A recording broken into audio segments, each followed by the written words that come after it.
Сәлеметсіздер ме, құрметті менің көрермендерім. Бүгін осындай керемет дәмді тауық етінен духовкада пісетін тағам дайындаймыз. Бұл тағамға ешқандай рецепттің, ешқандай бір сәндеп әрлеудің қажеті жоқ. Барлығын араластырып сала салсаңыз, осындай дәмді тағам шығады. Ол үшін бізге 2 сан тауық еті қажет. Осындай картошка, сәбіз, пияз қажет және дәмдеуіштер қажет.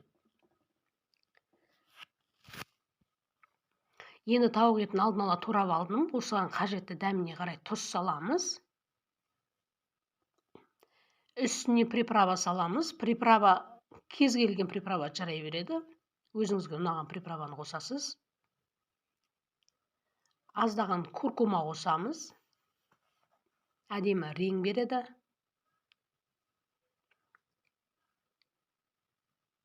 Аз ғана паприка қосамыз.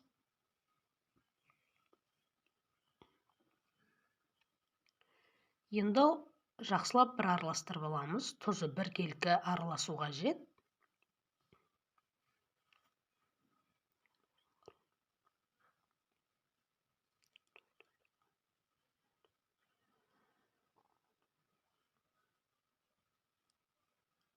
Енді осының үстіне майонез саламыз. Кетчуп саламыз. Кетчуп болмаса томат соусын салсаңыздар да жарай береді. Енді жақсылап араластырып, жарты сағатқа тындырып қоямыз. Маринадтап біркелкі тұздың барлығы сіңу керек тауық етіне. Әрі жұмсақ болып піседі. Картошкамызды, пиязды, сәбізді барлығын осылай майдалап турап алдық. Енді болса ыдысымызға салып, осының үстіне қажетті тұзын саламыз.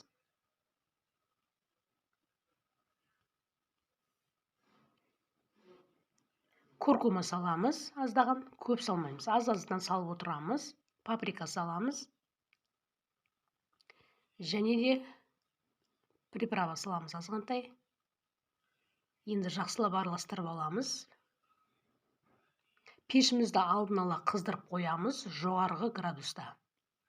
Қатты қызып тұру қажет. Міне барлығын араластырып болдық. Енді пергамент қағазы төселген тапамызға салып, қолымызбен жайып, біркелкі орналастырып аламыз. Осылай. Енді осының үстіне жаңағы маринадтап қойған тауық етін саламыз. Бұл жерде кепкен укроп салдым. Енді осының үстіне жаңа тауық етін саламыз. Міне осылай барлығын салып орналастырып шығамыз.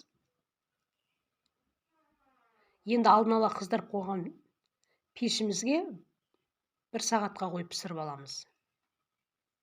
Осының үстіне аздаған сұйық май құясыздар. Енді үстін фольгамен жабамыз.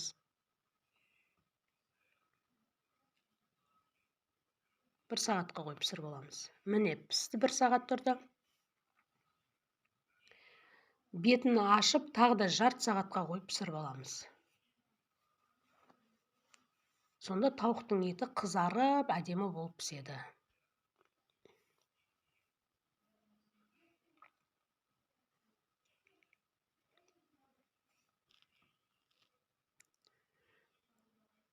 Бұл тағамның бір жақсы жері, өстіп алдын ала дайындап қойып, духовкаға салып қоясыз да, басқа тірліктеріңізді жасап жүре бересіз. Міне тағамымыз дайын болды. Керемет дәмді болып шықты. Сіздер де жасап көріңіздер.